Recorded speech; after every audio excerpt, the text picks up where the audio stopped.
Jingle bells, Batman smells, Robin flew away. Is anyone else in the middle of World War III right now with their fiancés about putting up the Christmas tree? Let me just be, let me live. Hey there guys, my name's Megan if you're new here, and if not, welcome back for another episode of Killer Weekend, where each week we'll discuss a true crime case and you guys can feel free to leave your thoughts in the comments box below. And remember, if you've nothing nice to say, hate makes you ugly. Oops, too late. If you like all things true crime, supernatural, UFO, conspiracy theory, and all that good stuff in between, then please hit that subscribe button. I'll be here for you each week with our true crime killer weekends, and on and off every couple of Wednesdays with our Weirdo Wednesdays, where we'll discuss something spooky I've heard. I will leave a small disclaimer at the beginning of this episode. It does involve details of violent crime and graphic descriptions of sexual assault. If that's a trigger point for you, then please feel free to turn away now. Before we get started on this week's episode, let me introduce you to this week's delicious sponsor. It's HelloFresh. It's Christmas! Well, almost, and let's be honest, this time of year can be a wee bit stressful. One day you're toy shopping, the next you're food shopping, and wouldn't it just be great if Santa Claus could deliver delicious meals right to your front door? Well, he doesn't, but HelloFresh does, and as your calendar starts to fill up, you can take the stress out of Christmas with chef-crafted recipes and pre-portioned ingredients. Just last night, my hubby-to-be and I had the beef mince bean and red wine hot pot, and it was incredible. Seriously guys, I really wish you could smell through this camera lens because it was so yummy, the perfect winter warmer for those cold nights. Instead of the most wonderful time of the year, it should be the most expensive time of the year. Am I right? But did you know you can actually save money with HelloFresh? Yes, HelloFresh is much cheaper than grocery shopping and 25% less costly than ordering takeout. So you can take that extra cash and put it towards gifts for your little ones. Someone's getting new toys! Whether you're hosting a Christmas shindig or simply snacking in your coziest PJs, you can find everything you're looking for at the HelloFresh market, from quick breakfast to charcuterie boards and desserts. Last December, I made the chocolate chip cookies, just something fun to do with my niece and nephew, and they absolutely loved it. Start making your own kitchen memories this holiday season. Go to hellofresh.com and use code 70Megan to get 70% off plus free shipping. That's hellofresh.com and use code 70Megan to get 70% off plus free shipping. Happy cooking! Hey my wee gremlins, how are you? It's so nice to see all your little happy faces. My fiancé and I recently went on a romantic weekend to the north of Scotland, and you know what that means. Just kidding! He literally got white girl wasted by 9 PM and then vomited all over the hotel toilet. This is a story about a girl named Lucky.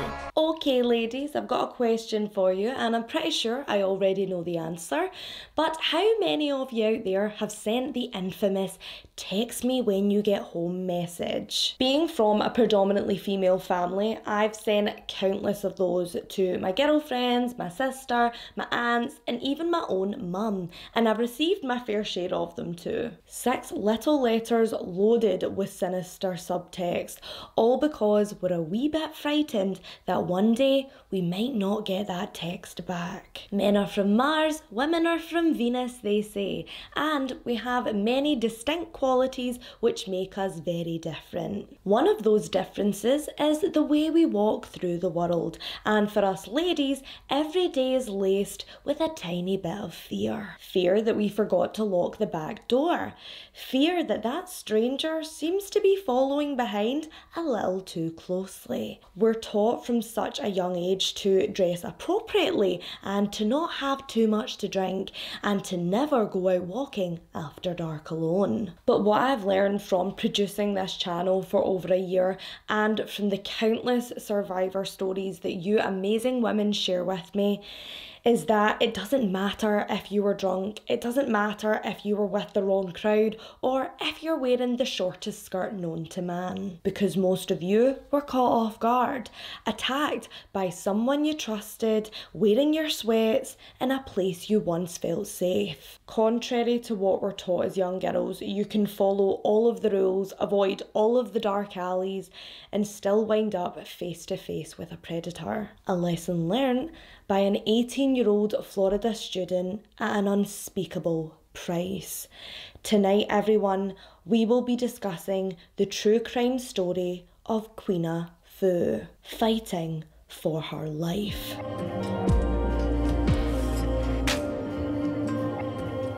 To me, the library as a kid was a place I could escape in tales of living dummies and ex-girlfriends coming back from the dead. For most children growing up in the 90s, it was a warm environment luring you in with the promise of uncapped knowledge and that unmistakable smell. East Bay High School student Queena Phu had always felt right at home amongst the books. But her final visit to the Bloomingdale Regional Library on April 24th, 2008 would taint those memories forever. Queena Phu was born on April 22nd, 1990 to her mother Vanna Nguyen, a Vietnamese native now living in the US. In her book, The Life She Once Knew, Vanna recalls being put on a boat to California as a young woman in the hopes of a better life in America. The North Vietnamese military had taken over the South in 1975, and Vanna moved in with an aunt who helped her learn English and acclimate to her new home. Queena, her mother, and her sister Anna, who was 3.5 years older than her, were inseparable. They meant everything to each other. Where there was Queena, Anna and Vanna would always be close behind. After growing up in Florida, Queena embodied the best parts of both of her cultures.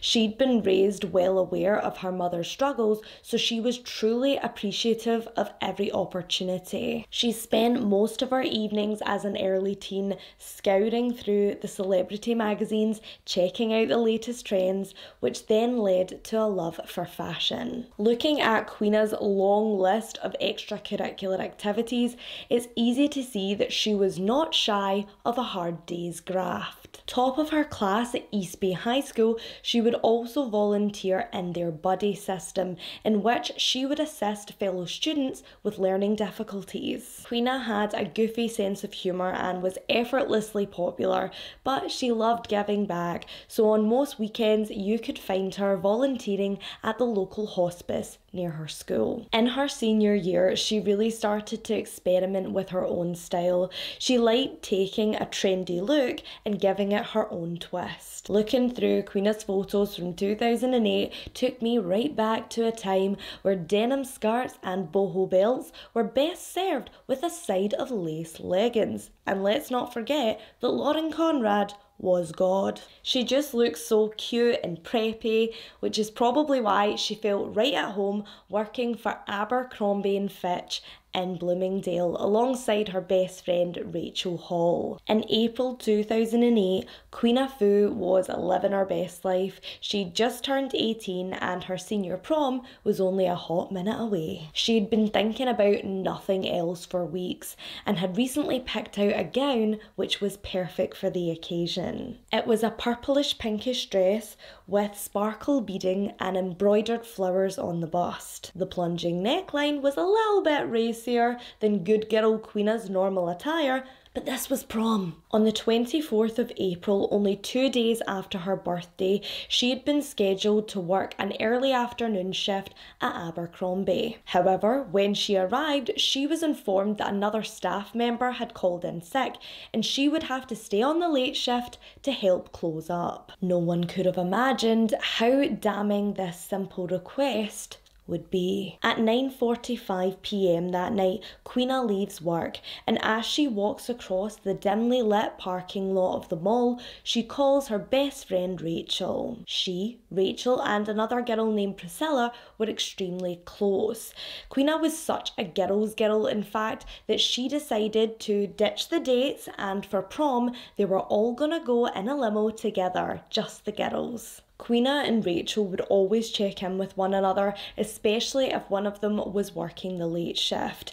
That walk across the creepy car park would seem a lot safer with someone else on the phone to talk to. As Queena pulled out of the mall, she chatted to Rachel about her upcoming birthday celebrations that weekend. Just after 10 p.m. and still on the phone to her friend, she pulled into the parking lot of the Bloomingdale Regional Library. She told Rachel she was just dropping off some library books. Bloomingdale had an out-of-hours drop box, which meant that she should have just been able to put her books through the slot without even having to get out of her car. So when Rachel heard the car door open to Queena's white Toyota Jeep, she was confused. She asked her, "Why are you getting out of the car?" She explained that she had put the books in her back seat, so she had to get out to get them. But something made her second guess herself. She asked Rachel to stay on the phone because only a few feet away was a strange man sitting on the bench outside of the library. He looked a little weird, and Queena could feel his eyes focused on her,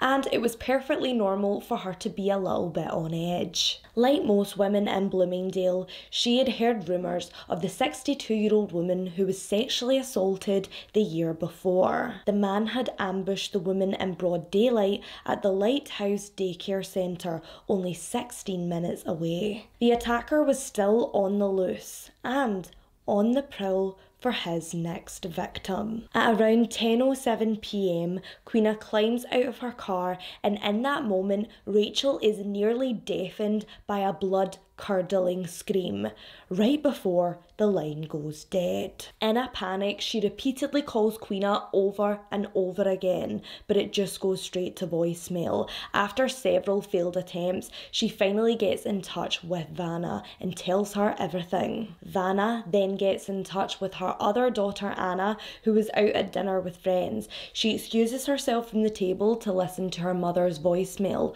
when she hears three unthinkable words: "Queena's been kidnapped." During this time, Rachel also contacts Priscilla, a close friend of Queena's who only lives 10 minutes away from Bloomingdale Library. At this point, all four women are speeding towards the scene. Anna had a horrible feeling in the pit of her stomach and had to have her boyfriend pull over on the side of the road so she could vomit en route. At 10:40 p.m, Priscilla arrives, closely followed by Vanna. They see Queena's car door open, lights still on. Nearby, her flip phone lay on the ground, snapped in half, inches away, Queena's shoe and several drops of blood. Both Vanna and Priscilla started darting around in a frenzy looking for their missing friend and daughter. It was like they had woke up in a horror movie. Behind the library, Priscilla comes across Queena, laying in the bushes, beaten and bloody and barely clinging to life. One by one, her sister and friends arrived, just as the emergency services were being called and Queena was airlifted to Tampa General Hospital. Whilst doctors and nurses tried to keep her alive, investigators went through the scene with a fine-tooth comb. Evidence left behind by a struggling Queena told a terrifying story, as her bloody handprint was found near her car on a metal pole. As her attacker had tried to overpower her, she had grasped onto the pole, clinging on with all of her strength. Just around the corner, a smeared, blood-soaked handprint on a wall where Queena had tried to stop this monster from dragging her across the asphalt. Back at the hospital, as the 18-year-old survivor's condition only worsened, staff were determined to preserve any physical evidence that could still be present on Queena's body. They performed a rape kit whilst Anna held her hand, never leaving her little sister's side.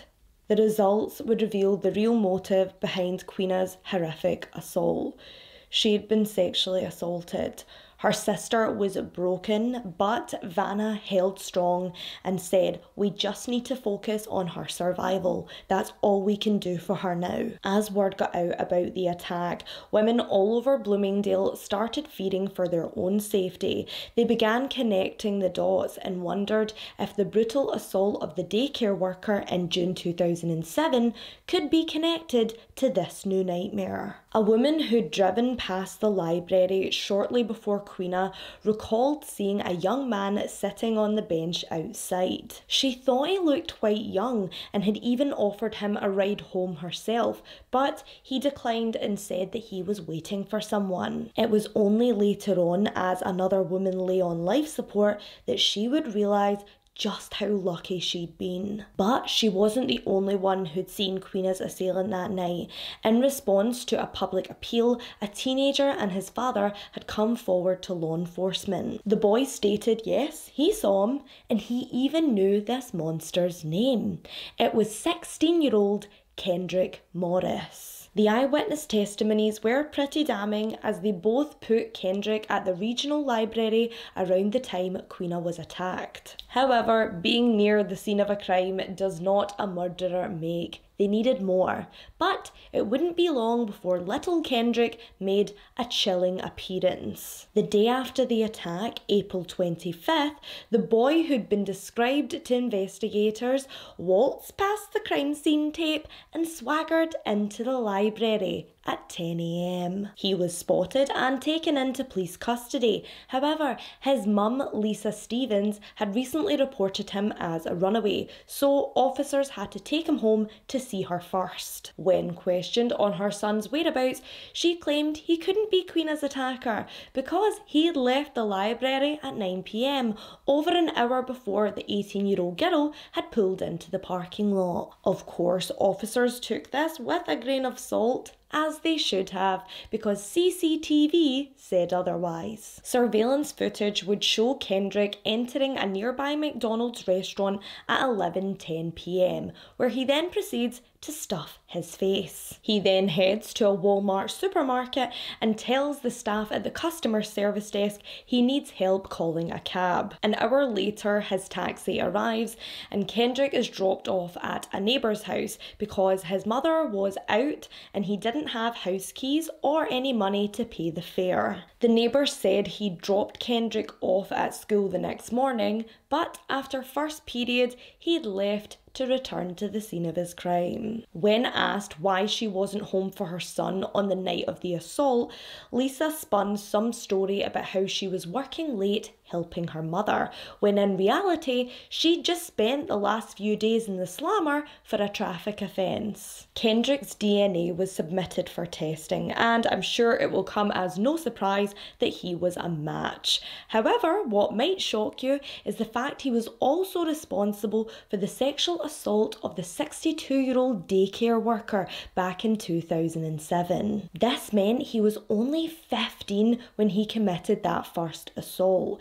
His reign of violence was progressing quickly and he had to be stopped now. 3 days after Queena was beaten and assaulted, police tried to interview her, but she was in no fit state after suffering from several strokes, a result of Kendrick's failed strangulation attempts that night. She was now completely blind and demanded investigators tell her, "What happened to me? Why can't I see?" And then she started crying and screaming, "Why me?" Queena was put into a medically induced coma to alleviate her severe brain trauma, but no one thought she would come back around. Vanna, Anna and Queena's best friends prayed by her bedside daily. Their girl was a fighter and they needed her to wake up. Meanwhile, the physical evidence against Kendrick Morris began stacking up as the strange teenage loner with the above average IQ found himself in the back of a police car after his fingerprints were found on the blue bench outside of the library. A makeshift plastic shiv fashioned from a spoon was also found near Queena's car, and Kendrick had left his prints on this too. But the real shining jewel in his arrest warrant was the fact his seminal fluid was found on both victims, and whether his mother wanted to admit it or not, her darling baby boy was a monster. As if the survivors and their families hadn't suffered enough, Kendrick and his public defender, Rocky Brancato, really wanted to drag this court case out. They made a request for a new jury to be selected because the case was so publicised. They asked for a prosecutor to be thrown off of the case for wearing a pink Livestrong bracelet in support of Queena. And it doesn't stop there. As the medical examiner was relaying to the jury everything that Queena was forced to physically endure that night, her sister Anna sat in the front row and quietly cried. But afraid that this would accumulate too much sympathy from the jury for the victim and ruin his client's chances at freedom, he said that if Anna couldn't control herself, could she please be escorted from the courtroom. However, after several years and many delays, there was one factor of this case that Kendrick couldn't argue his way out of, and that was the DNA evidence. Forensic experts would testify that the chances of the rapist's DNA belonging to anyone other than Kendrick's was 1 in 320 quadrillion. The proverbial cherry on top was the few drops of Queena's blood found on one of his hoodies at his home. He hadn't even bothered to wash it. Prosecutors asked if Queena could attend the trial as she'd now woken up from her coma. They hoped that seeing the long-term effects of what Kendrick had done to her would provoke more of an emotional response from the jury. However, Queena's family and friends decided against it. Even though she had woken up from her coma, she was far from better. The attack had left her completely blind, unable to talk and unable to walk. The only way she can communicate with those closest to her is with smiles, laughs, and yelling out. Thankfully, they didn't need Queena's presence to convince the jury that Kendrick was a monster. After they had to listen to how he ambushed a 62-year-old woman with severe arthritis and made her strip in front of him, they were convinced it was a no-brainer. Tried as an adult, Kendrick Morris was sentenced to 65 years in prison for both attacks. And I must admit, this is one of the best decisions I've ever seen from a judge on an attempted murder case. So many times we see defendants being given more lenient sentences because their victims survived. I say this all the time, but it's literally like you're being punished for surviving. Fortunately though, that wasn't the case here. However, of course, over the last 11 years, Kendrick and his team have made several desperate attempts at earning him back his freedom. A change in US law meant that juveniles who were previously tried as adults and received harsher sentences because of this could now appeal for a commuted sentence. Queena's family were terrified that after only 6 years in prison, he would be back walking the streets of Florida, able to harm another woman. But thankfully, the judge decided that Kendrick was exactly where he belongs and resentenced him to life in prison. He will again be able to have his sentence reviewed in 2031, but I think you and I both know that Queena's family will be right there making sure that never happens. Rightly so, Vanna once said that Queena's life sentence can't be overturned, so why should his? And it's true, Queena's life will never be the same. She has upwards of 20 doctors. She needs round-the-clock care while she stays at her mother's house. She'll never get to attend the University of Florida despite receiving a full scholarship, and because she had to be put into a coma, she wasn't able to attend her high school prom with her girlfriends. For years, her purple gown hung in the closet, a cruel reminder that even though she survived, her life as she knew it had been stolen that day. Queena's fighting spirit continues to live on, and even though her body may have let her down, inside she's still that goofy, dedicated and loving young woman. Her family say she expresses how she feels with her smile, her laugh and her unmissable facial expressions. She's so strong, and despite doctors' grim predictions in those early days of her recovery, she's been able to prove them all wrong. And it would seem like she was finally being rewarded for that tenacity when in 2017 a young man named Derek Perez invited Queena to his senior prom. She was beaming from ear to ear, and her family were in awe at everyone in the community who banded together to help Queena get there that spring. Her original prom dress was recreated so she could wear it comfortably while sitting in her chair. Local business owners made sure that she looked $1 million with spa treatments, having her hair done and her makeup done too. The Harley Davidson Biker Club also arranged to have a 60 rider escort for Queena that night so she could arrive in style and be celebrated for the legend that she is. Because of her own sheer will to live, Queena's able to enjoy happy moments with her family and friends. She loves listening to music with her mum and sister, and God help you if a song comes on that she doesn't like, because she will give you that infamous Queena death stare. Just because her life is different doesn't mean it has to be over. She's truly an inspiration to women everywhere that your worst day doesn't define you. From an almost murder victim laying in the dirt to the girl at the prom with the biggest smile on her face, Queena Phu has proven again and again that she is much more than that one awful night that left her fighting for her life. If, like me, you've been moved by Queena's story today, you can donate or offer messages of support at www.joinqueena.com. All contributions are welcome and will go towards funding Queena's medical care. I hope you guys enjoyed this week's episode. If you did, please give it a big thumbs up. For me, it really helps this wee channel on mine. If you're watching for the first time, don't worry, the face gems and the accent will grow on you. Then please hit that subscribe button and the notification bell so you don't miss any of our upcoming episodes.